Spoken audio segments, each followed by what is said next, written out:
Hello, everyone, and welcome back to the finale of this Sunday for the Victory Road World Cup of Pokémon VGC. We are brought to you by Elgato, GG Tour, and Medify, our gracious sponsors who we've been able to shout out all weekend long.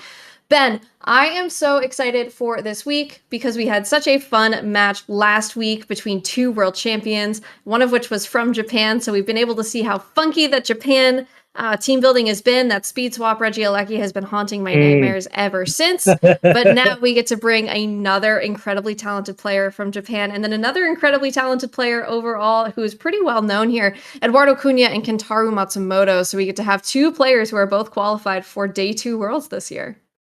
Yeah, and both players absolutely fantastic.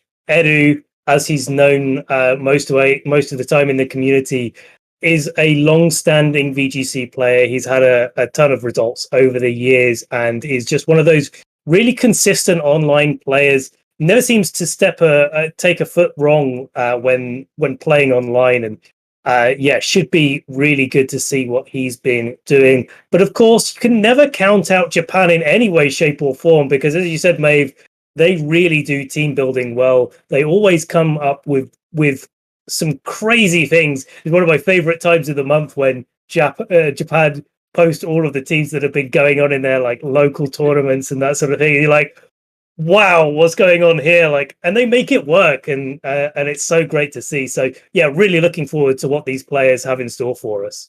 Yeah, absolutely. And really, their whole group has been very interesting to follow as well this week. Currently, it is 5-2 Japan to Portugal. Japan also won their week last week with Ecuador, which was another team that is incredibly tough to play. Again, world champion versus champion there. Something to, of course, pay attention to. However, Portugal tied Austria last week, and Austria is currently playing Ecuador. So there is still an opportunity for Portugal to move on. As long as, if they get this win, it's going to be hugely important for their differential. Yeah. But again, like I said with team building, there is a lot of Regieleki on the Japanese side. They definitely seem to be favoring a lot of speed. The Eternatus is something that, of course, immediately grabs my attention as it is kind of that dark horse. But then you look on the other side as well. There's a Slowbro over there, which is something that you don't exactly see, especially the Cantonian version now that we have a couple of different versions of Slowbro. Yeah, and it's nice to see actually there's quite a lot of consistent looking teams from both sides of the match this week. Do want to shout out a little bit that Eternatus coming out from Yosuke coming in and getting a 2-1 win as well. So all of the things that you kind of expect to see with a couple of little oddments, but we'll have to see what this last match has in store for us, because a 5-3 looks quite a lot different from a 6-2 when you're calculating those win differentials in the final week. Absolutely, especially for these teams kind of moving forward. Japan has a lot to fight for, right? Japan is kind of back and they're out with a bit of a chip on their shoulder because of last season getting knocked out in the group qualifiers. And what was the group of death there? It was Peru, France, Japan, and Mexico.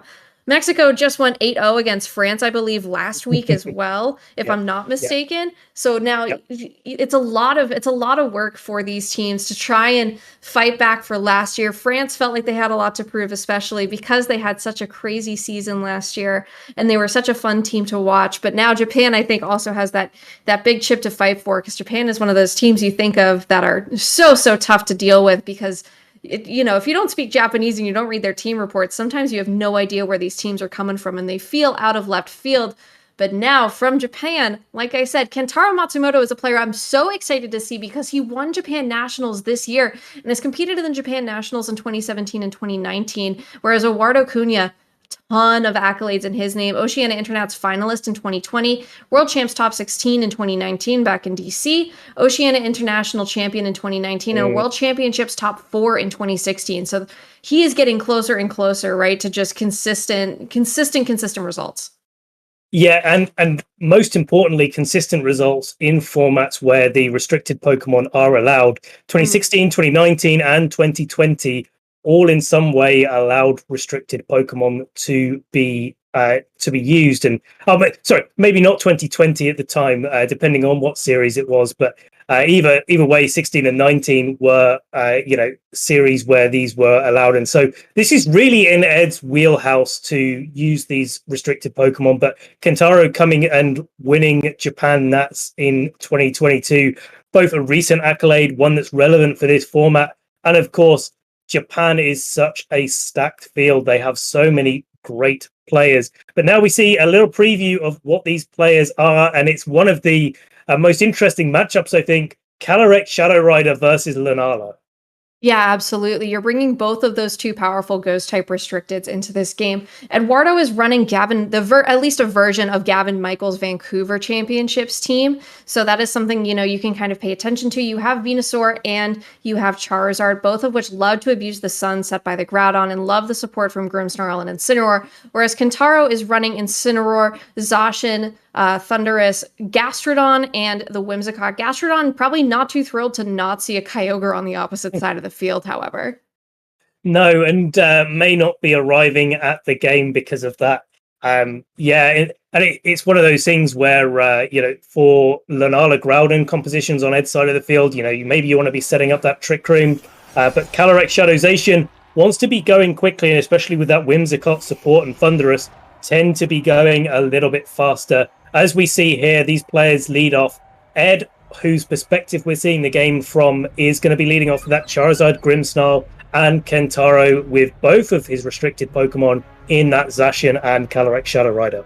Yeah, and that's a really offensive-looking lead from Kentaro, right? Because he's going for something that can move faster. If this Charizard wants to kind of keep with the speed, it's going to have to Dynamax and go for a Max Airstream. Unless this Grimmsnarl is running Trick with something like a Lagging Tail or an Iron Ball, which could be really useful to put onto that Calyrex, because if it is holding a Focus Sash, you get rid of the Focus Sash, you can knock it out maybe in one turn, and get rid of something that can be an absolutely massive offensive threat. And Kentaro doesn't know if you're running possibly the Trick version or if you're running something like the Light Screen or Reflect version here. Charizard protects this turn, trying to not take any damage in case he's going for some shenanigans like this Trick from this Grimmsnarl, which is going to be absolutely huge to do a ton of damage, or to allow for a ton of damage. Obtaining a Lagging Tail and showing the Focus Sash, which is another huge piece of information, and it will take an Astral Barrage for its trouble, but it is holding a Focus Sash, so maybe it will live on 1 HP if it really needs to. Maybe, but that Focus Sash is now broken from the Astral Barrage. But we see a Behemoth Blade come out here into the Charizard's Protect. So no damage coming out from that Zacian, and the Focus Sash on the Grimmsnarl now broken. But we know now that Calyrex is going to be the last Pokemon to move unless it goes for a move that has a bit of priority, something like a Protect, which commonly it runs. Charizard now will be able to go a little bit more on the offensive, should I say, going for that potential G-Max Wildfire. And of course, if Grimmsnarl has another speed control option, then Ed has the opportunity to speed control both restricted Pokemon on Kentaro's side of the field, and make it that much more difficult for Kentaro to get the damage that he needs off onto Ed's side of the field. Yeah, Eduardo here is going for a Dynamax. Most likely that Gigantamax Charizard here, and that Charizard is, again, able to force so much pressure thanks to something like that G-Max Wildfire, where you can still continuously do damage onto the Pokemon in Kentaro's side of the field, able to get that super effective attack off onto Zacian, who is not going to want to deal with it. But first, we're going to be seeing a Protect from the Zacian again, so that Zacian, Protect from that Zacian, so it's not going to be taking any damage, but the Reflect from the Grimmsnarl, able to help out possibly with some attacks from this Zacian in the future, as this G-Max Wildfire comes out as that first move into that protected Zacian slot, so it's not going to be able to get that knockout there. Still does a pretty good chunk of damage, about 35-40% through Protect, so not something you want to be dealing with outside of that protected version there. And that G-Max Wildfire is set up. Another Astral Barrage doesn't do a ton of damage onto either of these Pokemon, but it does bring that Charizard down to about 50% of its Dynamax HP, and both of these Pokemon start taking a lot of residual damage. Yeah, that residual damage taking the Zacian down to less than half of its health. We saw the Reflect come out there from Eduardo, so unlikely that there is any speed control options left for Ed to slow down that Zacian. And the big question here is really whether Behemoth Blade is enough to pick up the knockout onto the Charizard, or if it will just survive the attack. Will depend on how Ed has trained the Charizard, and of course how invested in attack Kentaro's Zacian is, because it's definitely possible that Kentaro would be able to pick up the knockout with a Behemoth Blade. Really interesting to see the quick attack, though, as that priority move, and instead a max airstream will be following up from that Charizard into the Calyrex Shadow Rider, gets that knockout, boosts the speed on Eduardo's side. So, you will be able to attack possibly into that Zacian first, and you are taking your Life Orb chip, but you do know now that this Zacian is running that priority move of quick attack. It does take a Spirit Break as well, a critical hit as well on top of that. Pretty small critical hit, to be fair, and dropping the special attack, which is not really all that important, but this Zacian is getting whittled and whittled down thanks to that G-Max Wildfire. I think that critical hit might actually have made a bigger impact than it looks. I mean, it's not much more damage, but you can see there that the G-Max Wildfire is likely to knock out this Zacian the next turn. And that means Kentaro's only realistically got one more move left in it, so to speak, and that's probably going to be a quick attack now that Max Airstream has come out on Ed's side of the field. Thunderous coming onto the field now from Kentaro will put on some pressure onto Ed's Charizard, but of course it is going to have to be able to take a G-Max Wildfire first with that speed boost, unless Kentaro has opted to play a Prankster Thunderous, maybe with the option to go for an Eerie Impulse or a Thunder Wave. But on these sort of teams, it tends to be more that more aggressive, defiant Thunderous that tends to want to, put out big attacks and probably isn't going to appreciate a G-Max Wildfire. Yeah, however, an Incineroar might appreciate it a little bit more than its partner Pokemon Zacian, getting an Intimidate off as well onto this Charizard, which always helps, honestly. Grimmsnarl gets out of here as well, though. Grimmsnarl bringing in the Groudon. Groudon, pretty happy to be able to maybe go for some sort of rock-type move, like a Rock Tomb or a Rock Slide, depending on what it's carrying, but boosting the Sun up to help its partner Pokemon Charizard, thanks to that Solar Power ability, getting an extra attack boost. Kentaro, though, will be going for a Dynamax, so it's going to be that Dynamax Thunderous. So now you can pretty safely assume that it may be that Defiant variant instead of Prankster, because the Prankster ones, although they can Dynamax, and they do well in Dynamax, they do not do as well as the Defiant ones, especially taking some stat drops possibly from other Dynamax moves. But the G-Max Wildfire going into this Thunderous, not going to be dropping any stats, but it does drop the HP of this Thunderous down almost 75%. Firing back with a Max Lightning into this Charizard here, this should be enough for the knockout, and it is, but I think that this Charizard made the most of its 3 Dynamax turns that it got. Yeah, and that survival is big here. The Groudon coming in activates Charizard's Solar Power with that Life Orb as well, boosting the power further of the G-Max Wildfire. There's only one item that would allow the Thunderous to be able to survive that big attack, and that's an Assault Vest. So really great information for Ed going into the next game, knowing that there's a almost surely an Assault Vest on the Thunderous on Kentaro's side of the field. That's vital because it means that the Thunderous isn't able to protect, and equally may have a Dark type move as well, because it has to fill out its move slots with offensive attacks because of the way that Assault Vest stops you from using status moves. So yeah, lots of nice information there, but unfortunately I think for Kentaro, Eduardo, as long as he manages to land a Meteor Beam into that Incineroar, should be picking up the clean win in this game. Yeah, and of course that this Incineroar, if it's trying to not go for something like a Fake Out, then you may still be taking some big damage from this Groudon.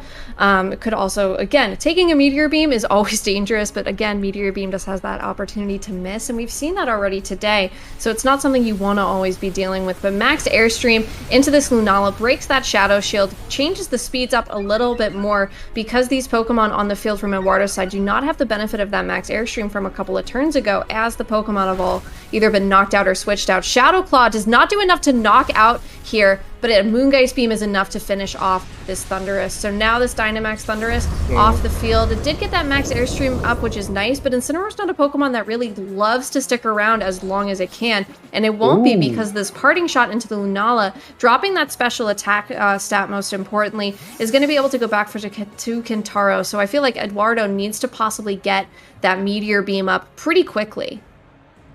Yeah, and that's maybe really important here, because the only Pokemon in the back, I believe, for Kentaro is that Zacian. unless I'm misremembering. I If that believe you're Zacian comes in, yeah, if that Zacian comes in and the Gmax Wildfire is still in play, then that Zacian is probably going to get knocked out on this turn, and so maybe it ends up with the Incineroar without a speed boost versus the Lunala with the Meteor Beam still intact and the Groudon on Eduardo's side of the field, and that's not a position that Incineroar wants to be. absolutely, if it is carrying that Shuka Berry, it can deal with Precipice Blades a little bit nicer. But it could also maybe be a Focus Sash variant. We've been seeing a couple of different versions kind of hanging around. Zacian, though, comes in on that left-hand side of the field for us, holding, but it does take, oh my goodness, that is enough damage from that Gmax Wildfire just to get that knockout just from switching in on that parting shot, which now means that it's Incineroar versus the world here, and the world being Groudon and Lunala, who are not maybe its favorite restricteds to be facing down. No, not at all.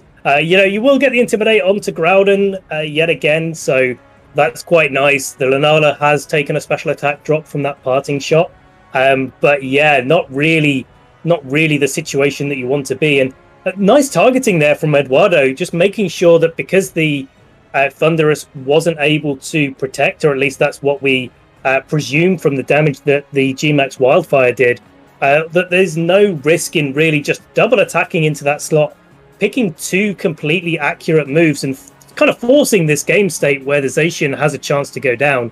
Kentaro kind of played into that, unfortunately, and it left Eduardo in a really nice board state.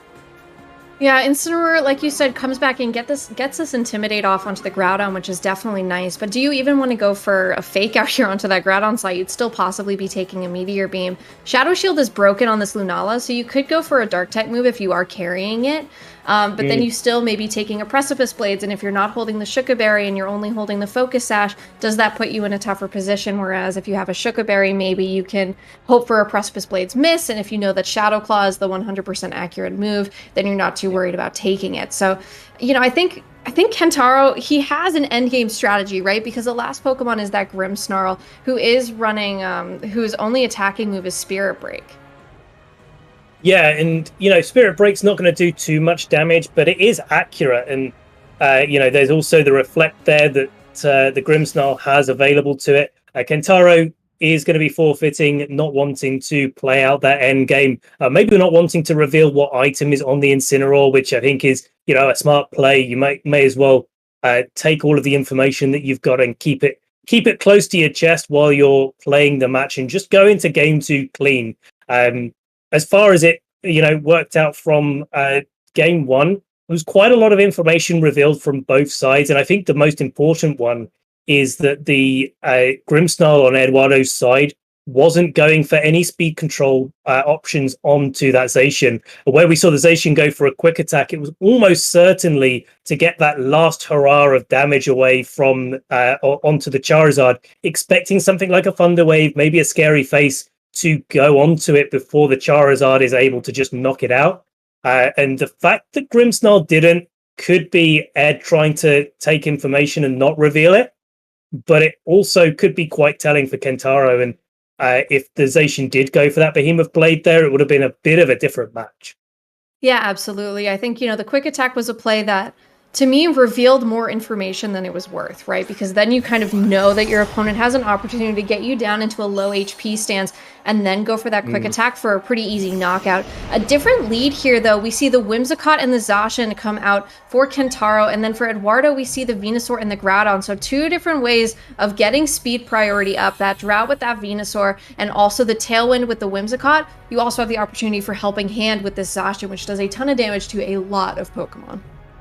It does, and this kind of reads to me from Kentaro sort of figuring out the Grimmsnarl moveset and saying, well, you can't trick my Zacian because you can't trick away the Rusted Sword from Zacian. And so if I get a Tailwind up with the Whimsicott, I'm going to be in a great position. But Ed's kind of read into that and led the two Pokemon that don't really, want a speed control per se. They just want to be kind of faster and more bulky in that Groudon and the Venusaur. Be interesting to see how Ed plays the Venusaur here, because you have the option to go for Sleep Powders. You have the option to switch it out as well and just let Groudon do all of the work it needs to do. Yeah, and we know that this Whimsicott doesn't have the Focus Sash because the Focus Sash was on the Calyrex, which is a really nice piece of information to have as well. This Intimidate onto the Zacian is huge. You are getting the Tailwind up for Kentaro with that Whimsicott, which does allow your Zacian to move first. Behemoth Blade is still going to do a massive amount of damage onto either of these Pokemon. You really cannot scoff even with that Intimidate, but this Incineroar is going to take it pretty comfortably in comparison maybe to that Venusaur in the back. Not very effective damage, but this Precipice Blades from the Groudon connects onto both Pokemon here. Does a ton of damage onto that Zacian, brings it down almost to a quarter of its HP. Whimsicott handles it pretty well, but showing that it's carrying the eject button as that item. So a nice piece of information for Eduardo to find out now. For Kentaro to come in, possibly bring in like that Calyrex Shadow Rider, maybe start getting some big damage off. Yeah, and big damage is what you really need for Kentaro now. You've got to find a way to really put pressure onto this Groudon. It could be if the Calyrex Shadow Rider comes in, that the way to deal with it might be a Will-O-Wisp rather than playing for damage, because it's so difficult, especially if the Groudon does go for its Dynamax factor, to knock out the Groudon with just normal damaging attacks. A Behemoth Blade obviously will ignore the boost in HP that you get from going for the Dynamax, but still the Groudon's going to take it like a champ, and so maybe you're in a position where if you're Kentaro, you just need to slow the game down a little bit, do a little bit of repositioning, get some chip down on the Groudon, and come back a little bit stronger where Incineroar's not on the field anymore, there's no Intimidate on the Zacian, and you can just start dishing out some real damage. Another thing that's interesting too, right, is if this Groudon does go for something like the Dynamax, we saw it reveal Shadow Claw earlier, so it does have a move that's super effective against this Calyrex Shadow Rider, but it also, of course, has moves that are super effective against Zacian, and your priority is, do you want to get Zacian off the field first, or do you want to maybe bring this Calyrex down to its Focus Sash and allow maybe for your Incineroar to try and finish it up later, or you still have the opportunity for Fake Out. So I feel like Eduardo still has the opportunity to maybe mitigate the damage of this Zacian with a Fake Out, and then go for some big damage onto either both of these Pokemon, or maybe go for something like a Shadow Claw here. Zacian, though, gonna come out for Kentaro, going to instead bring out the Thundurus here. So the Thundurus, which was used for Dynamax in that last game, instead, Incineroar also leaves here. Not even a parting shot, goes for a hard switch into the Venusaur. Venusaur still being able to take advantage of the sunlight. Will-O-Wisp is the move of choice from this Calyrex. No Astral Barrage, but most importantly, trying to mitigate the damage that this Groudon could put out, and maybe start to put it on a little bit of a timer. Groudon goes for the Precipice Blades, which will not hit, but also an Avoid on that Calyrex. So a really nice bit of luck there for Kentaro. Lots of big things happening there, and very skillfully played from both players. Kentaro bringing in the Thundurus for the Zacian. Yeah, sure, you're avoiding the Precipice Blades, but equally, I reckon that Kentaro was trying to catch that parting shot. Because of that Defiant ability, it would have activated Defiant twice and taken that Thundurus to 3 stages of increased attack. And if you then start going for the Airstreams at that point, you're going to be putting on so much pressure. It doesn't really matter what Eduardo has in the back. It's going to be taking a chunk. Nice miss there for Kentaro on that Precipice Blades as well. But now we're in a position where that Venusaur is on the field. It's going to be the fastest thing going. And if Eduardo wants to go for some Sleep Powders, there's nothing to stop him doing that to Kentaro. And even the Thundurus Max is not going to take too much damage, but if your Pokemon are asleep for 3 turns, that's going to make a big impact. Yeah, maybe Kentaro, maybe having that Lumberry on his Thundurus, I could see that kind of being the move choice here, or the item choice, and maybe why it's not afraid to Dynamax in front of this Venusaur. Eduardo going for a Dynamax of his own with this Groudon, so once again, able to still put on pressure. We saw kind of the moves that it's running. It does have a Rock-type move. It does have a Ghost-type move with Shadow Claw, and really still trying to get as much damage output, even with that burn, as possible. Astral Barrage hits both of these Pokemon first, so showing that this Venusaur may be a bit slower. Max Airstream also, all of this due to the Tailwind really, but Max Airstream doing a decent chunk of damage and further increasing the speed of these Pokemon. So this this Tailwind really showing how fast the Pokemon are on this side. There is actually an Avoid of the Sleep Powder here onto that Thundurus. Groudon going for that Max Quake into the slot with the Calyrex Shadow Rider, does just over 50% of its HP. So now, really, my information here is, I wonder if it is that Lumberry, but now that information is still kept hidden thanks to that Sleep Powder Avoid. Yeah, I mean, I'm almost certain that it's going to be carrying that assault vest from the damage from last game. But yeah, really unfortunate. And Maeve, you pointed it out while the turn was going on, that tailwind that I missed that was still in play, allowing those Pokemon to go first. That's going to be absolutely big, especially since, on its side of the field, the Groudon isn't looking like it's going to be doing too much damage. It's already burned, and that's not the sort of Pokemon that you really want to see going for the max targets. And now there's no reason for that Kentaro can't just go for double targeting into Venusaur, but not into Venusaur, just going for a max knuckle into Groudon. And that Astral Barrage didn't pick up the KO on Venusaur, so this Sleep Powder goes off onto the Thunderous and does manage to put it to sleep. Yeah, and you were right, just to confirm that it is that Assault Vest instead of Lumberry, but it's still a really nice way to manage 2 of your Dynamax turns. Another Max Quake into this Calyrex will be enough for the knockout. Calyrex was not able to get that Grim Neigh boost that it's so desired, but now you do get these special defense boosts, which could be pretty helpful maybe if you've got something in the back that could do a lot of damage, but I feel like the only attacker in the back is that Whimsicott, right? So Whimsicott, with its special attack stat, not too worried, but the tailwind from that Whimsicott does end, and we know that Zacian is still in the back here as well. So Eduardo may not want to face down something with this Zacian, but Venusaur is still on the field, so Venusaur cannot go for a Sleep Powder into this Whimsicott. Whimsicott could go for another Tailwind, but you are asleep with a full health Thunderous.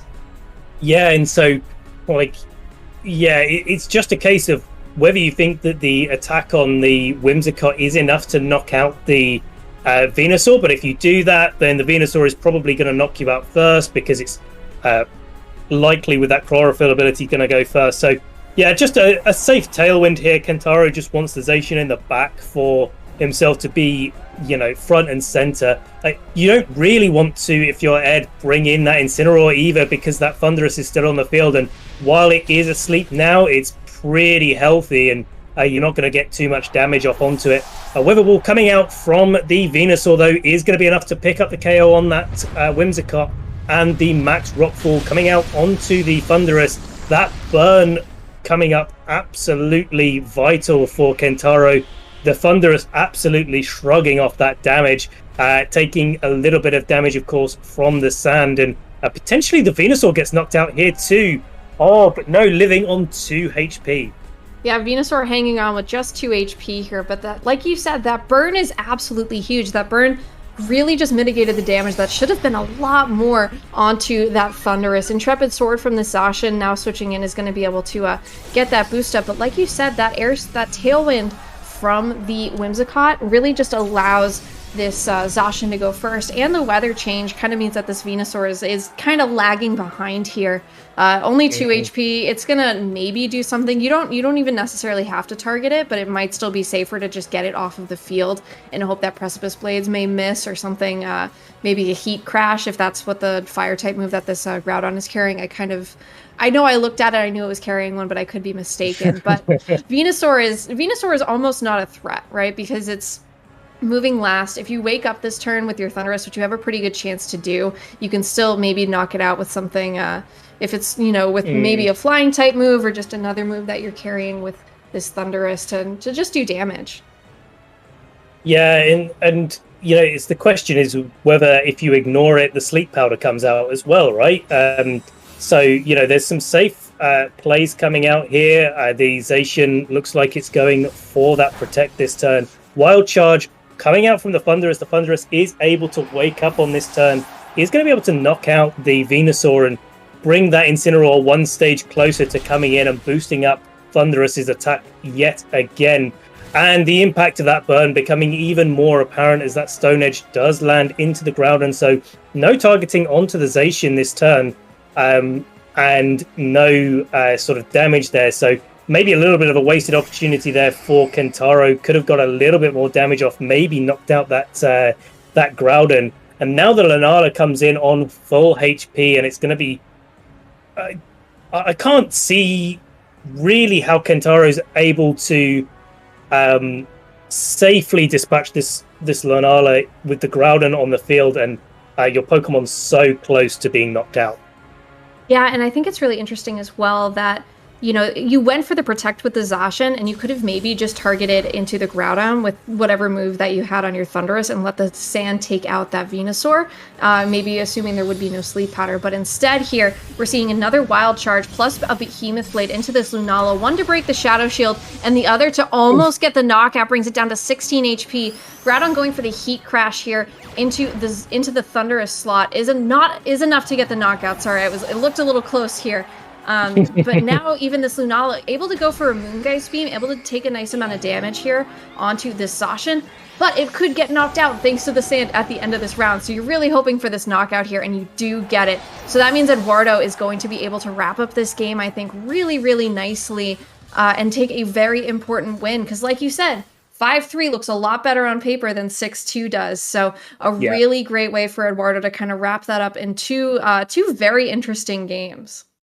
Yeah, and it's interesting to see that the game one was dominated by one Sun abuser in that Charizard and using that Grimmsnarl to support, and game two was a little bit slower paced, using that Groudon, that Venusaur, getting some sleeps on the field, lots of chip damage going on, and in the end it turned out that Lunala was just so defensively capable, especially with that Shadow Shield ability, that it was able to survive and just knock out the last Pokemon. It's one of those Pokemon that's, because it's so difficult to knock out, it can be so impactful. If you can just wear down your opponent and, weave your way through a match and get to an end game where it's at full health, it's so difficult to take down if you don't have the resources left to do that. Yeah, and like you said, it's a Pokemon that you have to bare minimum double target to do a lot of damage in one turn.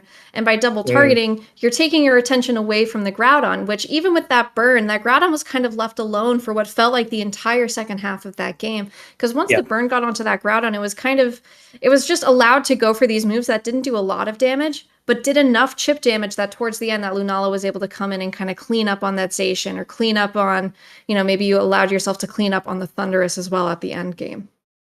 Yeah, exactly. And we've got to point out here as well that all of the moves that Groudon were using aren't perfectly accurate. It's well known in the community that Groudon, doesn't hit all of its moves all of the time, and we love it for that. But Ed did hit all of the moves, and we're seeing the effect of what happens when Groudon has got its specs on, and it can actually land its attacks, and even burnt, it was still doing just enough, and that's so important in these sort of matchups. Yeah, I don't know why. I mean, I do know why, because every other item is better. But, sometimes I wonder why we don't run Wide Lens onto Groudon when you're running things like Stone Edge as well. So, I mean, it obviously makes sense. There are way better items to run on Groudon, but sometimes I wish that I could run two items on one Pokemon, and that would be, Wide Lens and maybe Assault Vest or something with the Groudon, depending on kind of the set that they're choosing to run. But again, a really great match. It's still nice to see this team building as well from Kentaro. I always love seeing Japanese teams against teams from really anywhere else, because they always have such a really interesting team building community. They work so much harder on building teams for a best of one that when they get to bring those strategies into a best of three team, they have a really nice outside perspective they look at things in a different way than we do, because they have such a different viewpoint, and their best of one teams are always crazy. They're awesome. They're so strange to me, and I love seeing fun best of one teams. So I love to see what they kind of bring into the best of three format and how they're able to still compete and do so well. But now that group that they're in feels a little bit closer for Portugal to still move forward.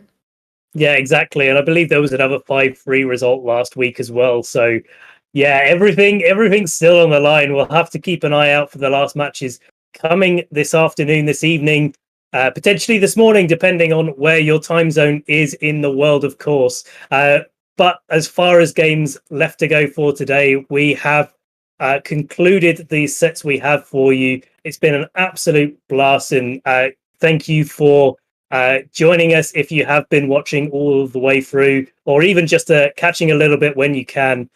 We're going to now close up the stream, and we will be back on Friday next week for more action from the World Cup in week 3 of the qualifying rounds.